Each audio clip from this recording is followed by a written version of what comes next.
What's up? So today we're going to be using the scrap shot. The scrap shot is a very well-rounded weapon, honestly. It hits good damage, good headshot damage, and it also good charge time. So good charge time and good reload. And the crit damage is kind of whatever. It's not the highest, but I was kind of looking at the stats for this weapon and they're really good.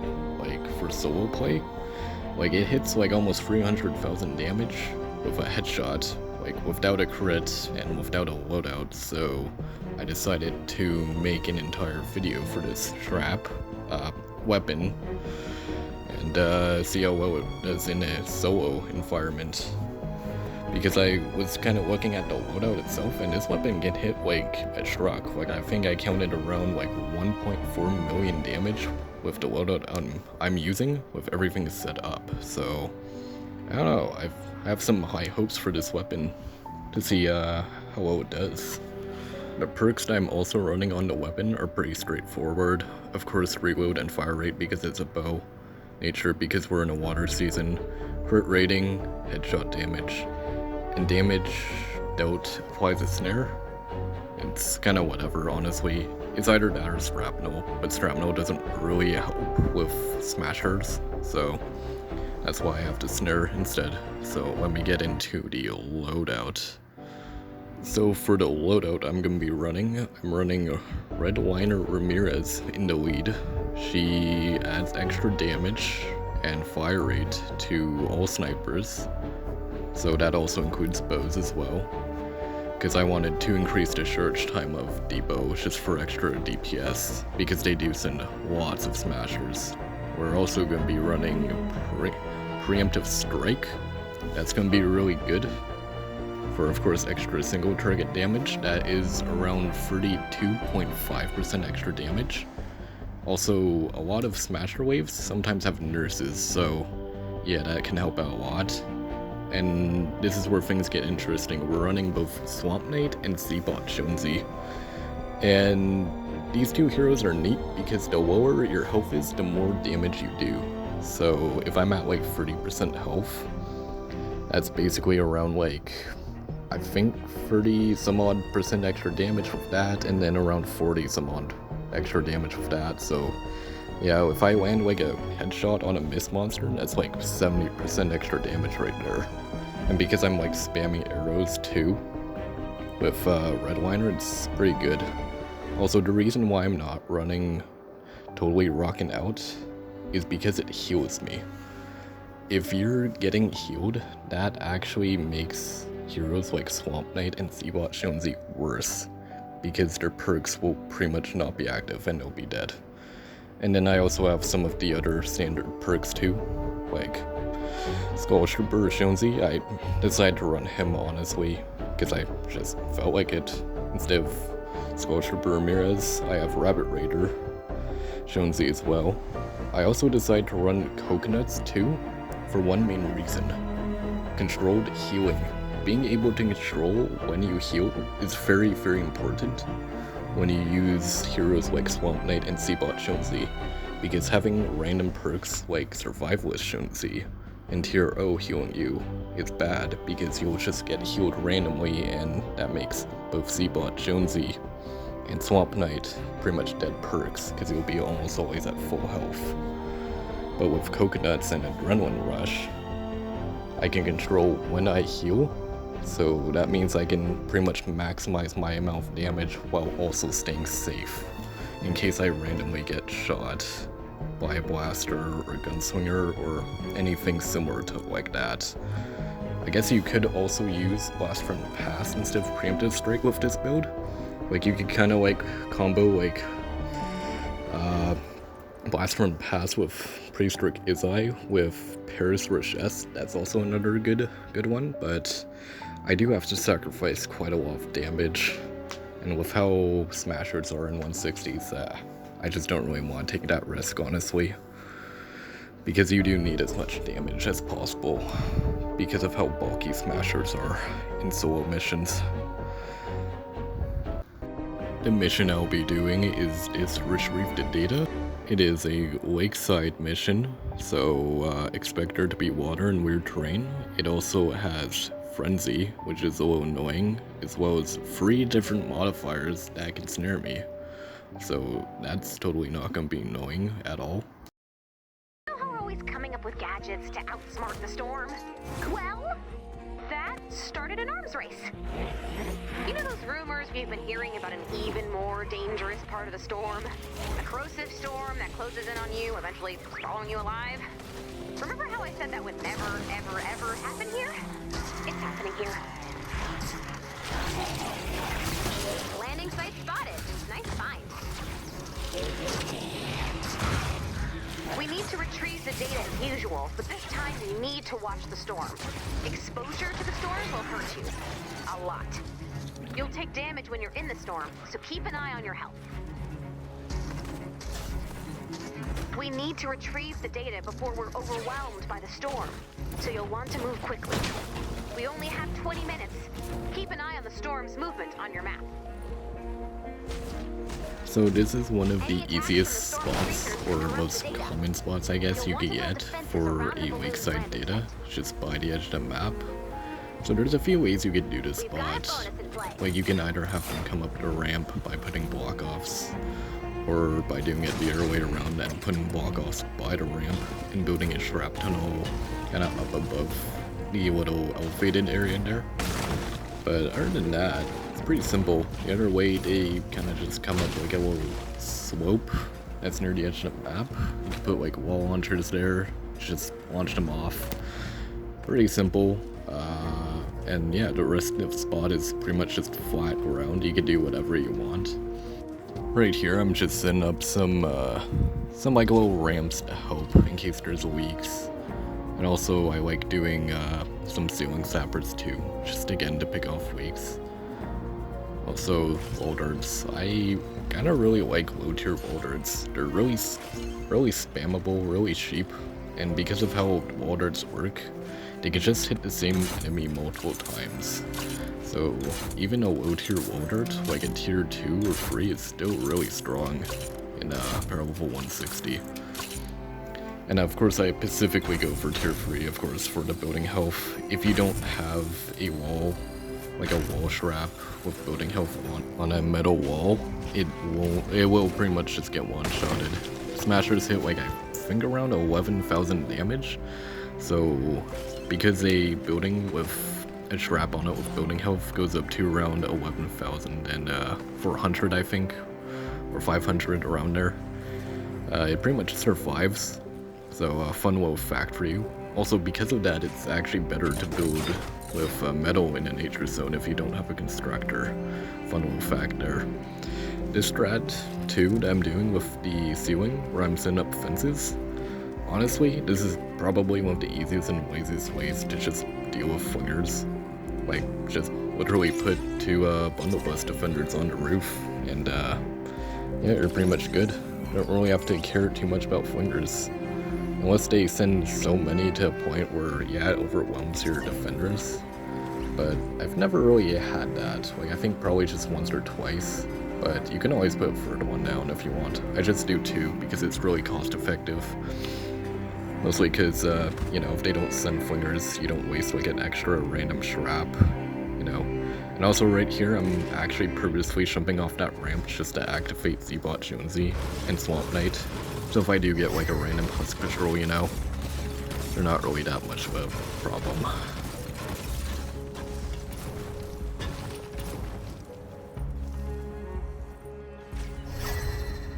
Also, you could put wall launchers like this in terrain.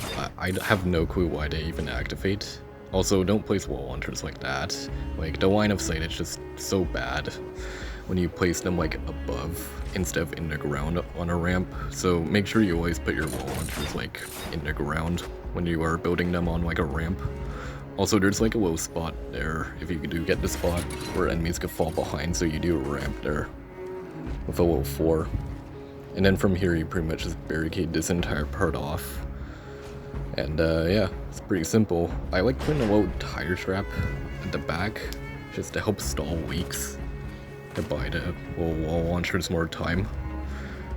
But yeah, I mean, you don't really need that. If you go for like a 4 wall launcher, you probably don't even need the tire strap at all, I don't think.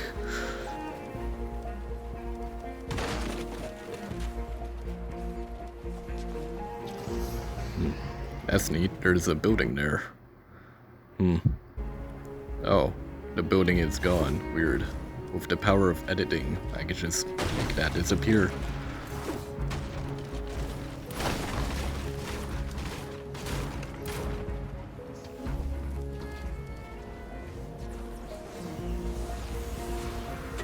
The reason why I put wall launchers there is just because I don't want random enemies to just attack my barricades, because it is a far distance.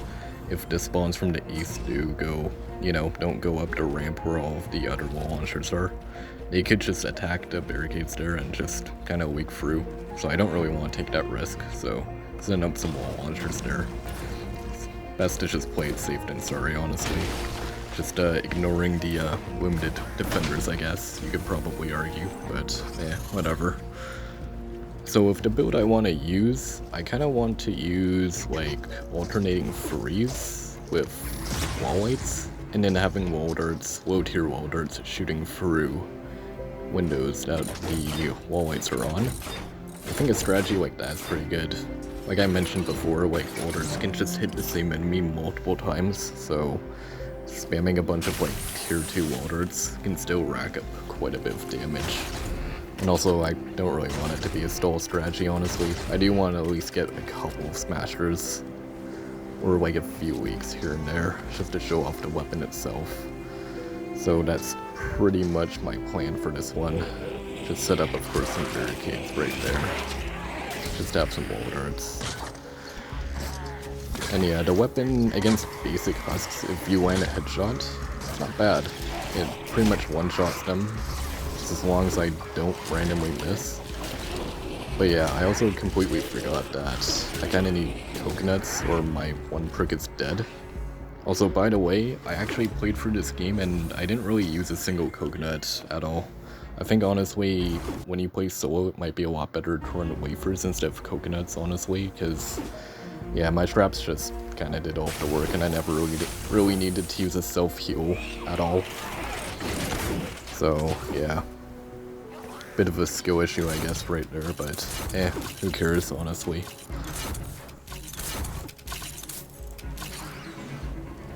I'm also going to place a few tire straps down for this build. I actually did do a game of this earlier where I only put like a tire strap like only at the back and it did not bend very well, so I'm also just going to put one at the front there. Hopefully that's honestly just barely enough to prevent like, you know, too many leaks, of course. And then of course this strap down was very simple, just literally a straight line. So pretty much just going to of course do the same thing, but without the, you know, large entrance because of how big the low spawn is on the south, or how large it could be on the south.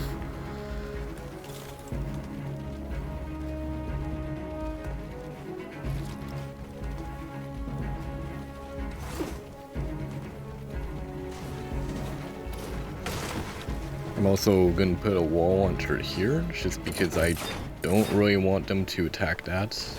And the same goes like right here. I just have that feeling that they could just randomly attack that.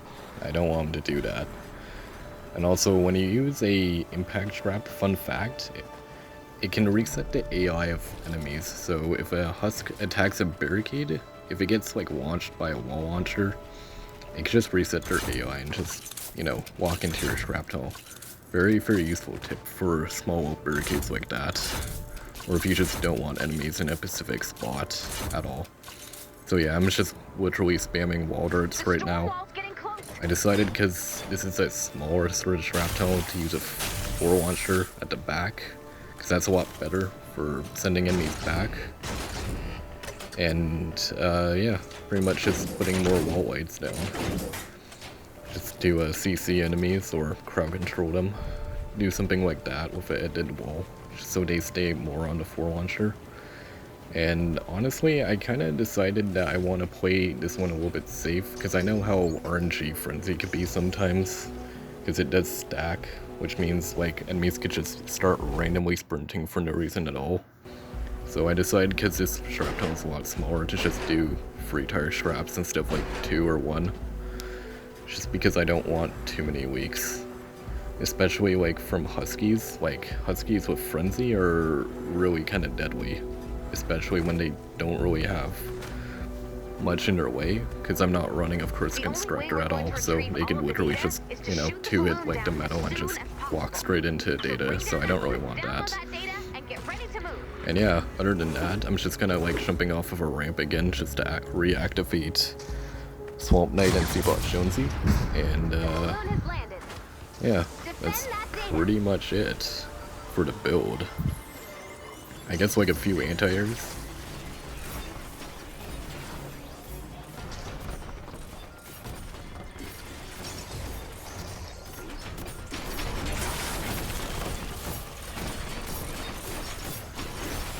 I also decided to just have a health pad ready on me, just in case like things do get rough, like there's lots of takers or B-wobbers, you know, just have a health pad ready, even though I have coconuts, and yeah, kinda defeats the purpose of coconuts. Probably should have really ran sub-wafers instead, honestly, instead of coconuts. But yeah, we do have a leak early on, but the only reason why we have a leak is because like alternating freeze and wall lights takes a bit of time to like start filling. But once they start alternating, like, you know, one trap starts freezing in, the other trap starts stunning, and it just becomes a little big circle. It ends up getting really good in the mid and late game. But yeah, the overall weapon damage is not bad against a smasher. Like, I'm down to half health pretty easily. Just really gotta like single them out and try to hit headshots. I didn't really do a very good job though in this video for hitting headshots on smashers.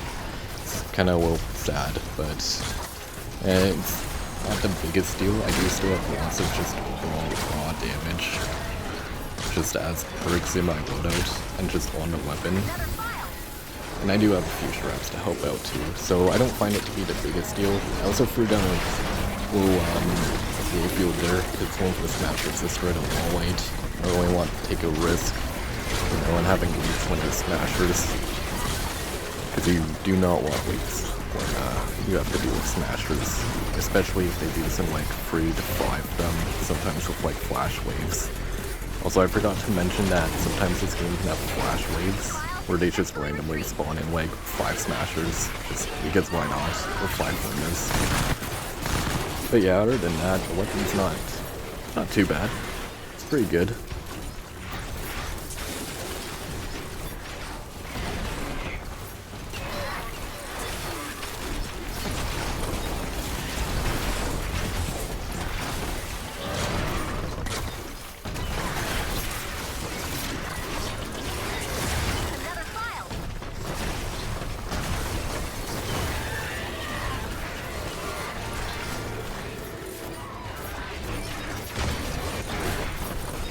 So right here I kind of noticed that there was some leaks going on, and I think it's probably because of the weird wall launcher things. Like, honestly, nice misplacement by the way. But yeah, like wall launchers on slopes are just not really a good combo because of line of sight things and also placement things. So I just decided to go with like a 4th wall launcher, throw an ended wall down to give it more of an edge, so enemies don't just like, you know, sidestep it.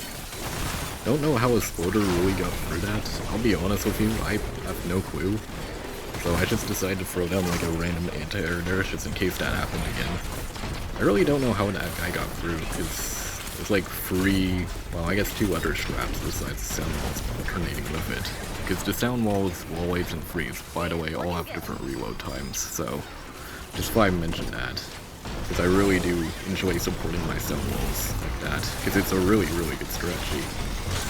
But yeah, the weapons damage, like, yeah, I mean, just one-shots and nurse casually.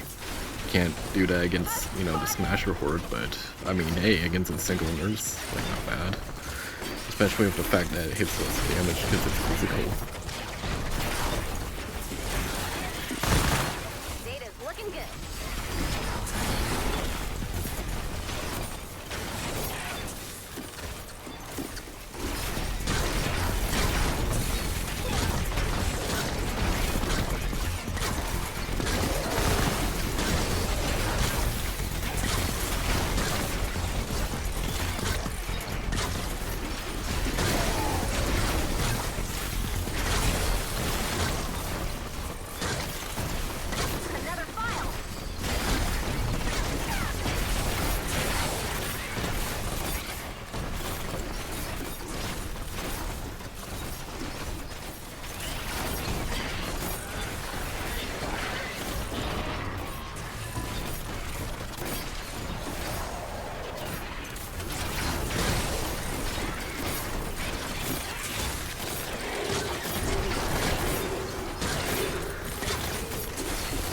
Yeah, this is also the reason why I decided to use the Phenom bow as a secondary, mainly just because of dome shooters and just random mobs I can deal with.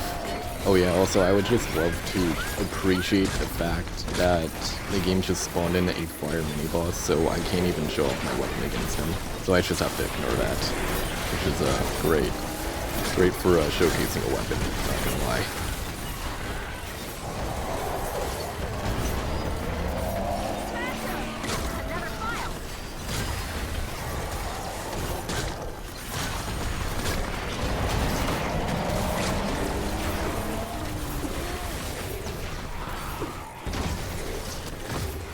But yeah, things kind of get a little bit rough here, because the mini-boss kind of snowballed, and now I have to also deal with a smasher, and then, yeah, of course I constantly have weeks, which I don't get why that always happens. Like, whenever I just have problems with smashers, I always just get random weeks that just make no sense, honestly, I swear sometimes.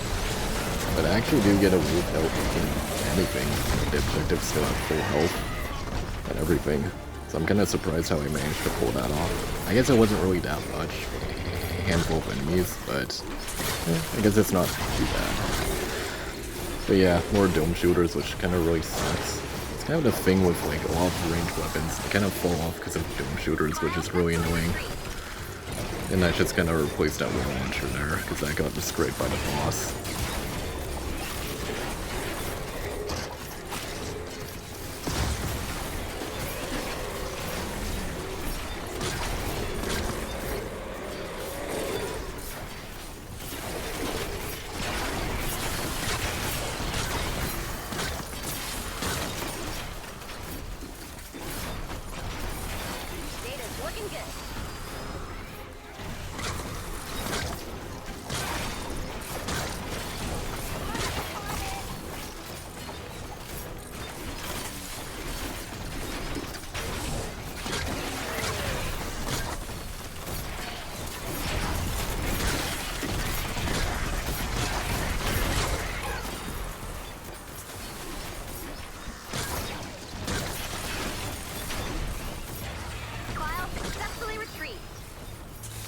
But other than that, I think the weapon's honestly pretty good, besides the skill issues, where I just don't land headshots and smashers. And the weapon's honestly pretty good. I feel like, honestly, replace coconuts with sub-wafers.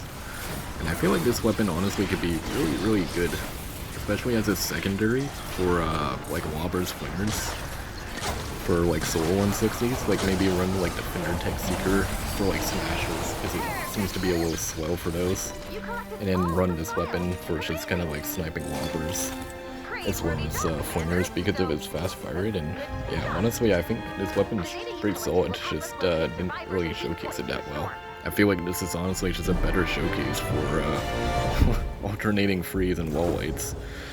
Because I feel like I just got absolutely carried by those, unlike the bow, but whatever. I mean, got pretty good stats, I would say, for combat and other garbage, I guess. But yeah, pretty fun weapon, honestly, to use. I say it's pretty good, honestly, solo. So, yeah, hope you enjoyed the video. See ya.